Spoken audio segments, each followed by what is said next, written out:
Hola, mi nombre es Catherine Mancilla y a continuación voy a hablarles sobre la obra de Antonio Quilis, La métrica española, para el curso de teoría de la poesía y el ensayo. Comencemos con una breve introducción. La métrica es la parte de la ciencia literaria que se ocupa de la forma en que está estructurado un poema.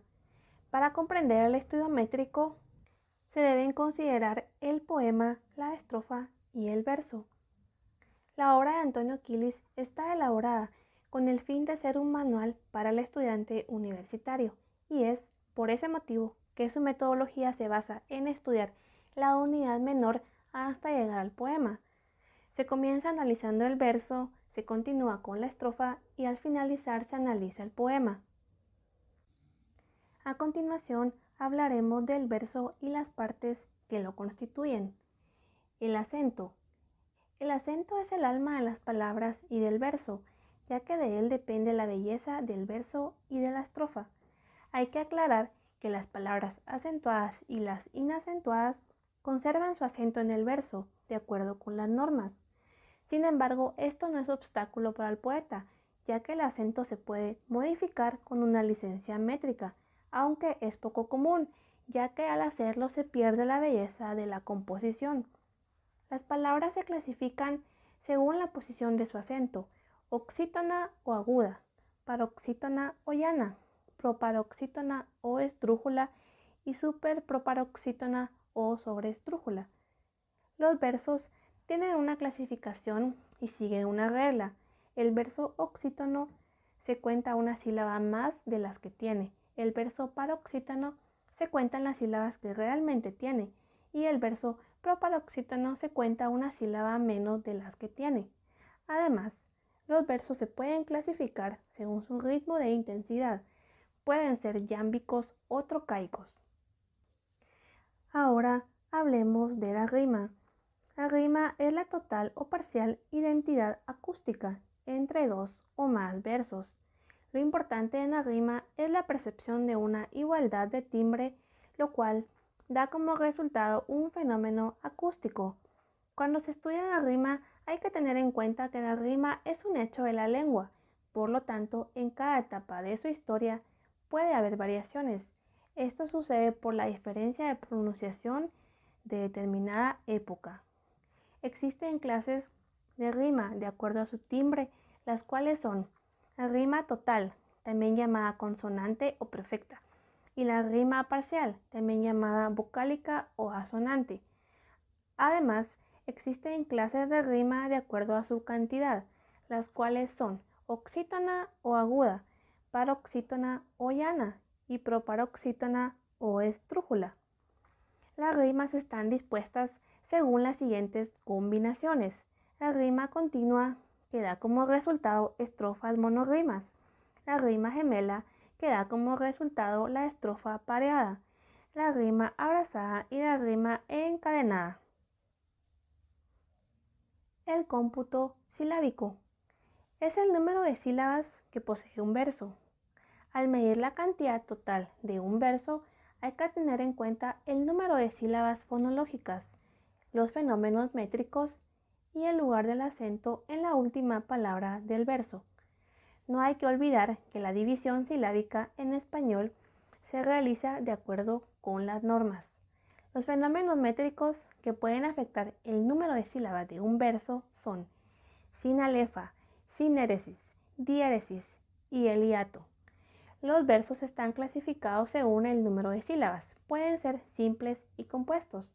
Los versos simples se dividen en versos de arte menor, que tienen máximo 8 sílabas, y versos de arte mayor, cuando tienen entre 9 y 11 sílabas. A partir de las 11 sílabas, el verso es compuesto. Como dato extra, los versos más representativos de la métrica española son el endecasílabo, muy utilizado desde el siglo XV, y el alejandrino, que resurge durante el romanticismo en el siglo XIX. Hablemos de la pausa, el tono y el encabalgamiento. La pausa. La pausa es el descanso más o menos largo que hacemos al final de la emisión de cada grupo fónico. Esta pausa puede darse por la necesidad fisiológica de respirar, es decir, porque nos estamos quedando sin aire, o por motivos sintácticos. Lo ideal es que ambas se produzcan al mismo tiempo para lograr la perfección del verso. Los tipos de pausa son la pausa estrófica, se produce al final de cada estrofa y es obligada. Pausa versal, se produce al final de cada verso y también es obligada. La pausa interna se produce en el interior de un verso y puede existir o no. El tono es el responsable del comportamiento melódico de cada verso en particular y de la estrofa en general. El encabalgamiento es un desajuste que se produce en la estrofa cuando una pausa versal no coincide con una pausa morfosintáctica. Es un desacuerdo entre el metro y la sintaxis. Ahora vamos a aprender sobre lo que le sigue al verso, que es la estrofa. La estrofa como tal debe estar junto a otros versos o ser un conjunto de versos. La estrofa debe poseer las siguientes características. Primero, un axis rítmico, ya que a partir de él consideraremos el ritmo yámbico o trocaico de cada verso.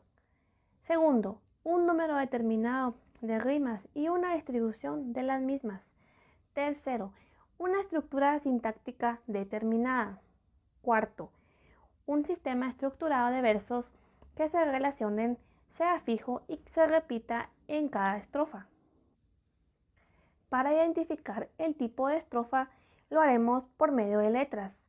Si son versos de arte mayor, son letras mayúsculas y si son de arte menor, letras minúsculas. Y por último, hablemos del poema. El poema es la realidad rítmica máxima y primordial. Puede elevar una estrofa a la categoría de poema o puede estar compuesto por varios versos. Los poemas pueden ser estróficos y no estróficos. Los tipos de poemas estróficos son el villancico, una forma poemática paralela a la danza provenzal. El segel procede de una forma popular de la poesía arábigo-española. La glosa, compuesta de dos partes, una el texto y la otra la glosa. La sextina se caracteriza por la ausencia de rimas en las estrofas. El soneto consta de 14 versos, divididos en 4 estrofas. La canción, descendiente del antiguo canzó provenzal. Y el madrigal, cuyos temas son de carácter amoroso e idílico. Ahora, los tipos de poemas no estróficos son los siguientes. El romance se cree que procede de los cantares de gesta.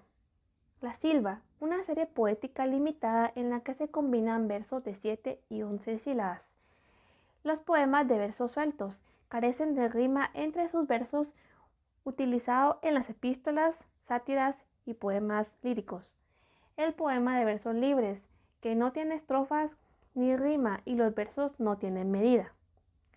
Y bien, con esto terminamos la parte teórica de Antonio Quilis. Ya para finalizar, hablemos de algunas conclusiones. Es sabido que el lector común lee una novela o un poema desde una perspectiva lúdica.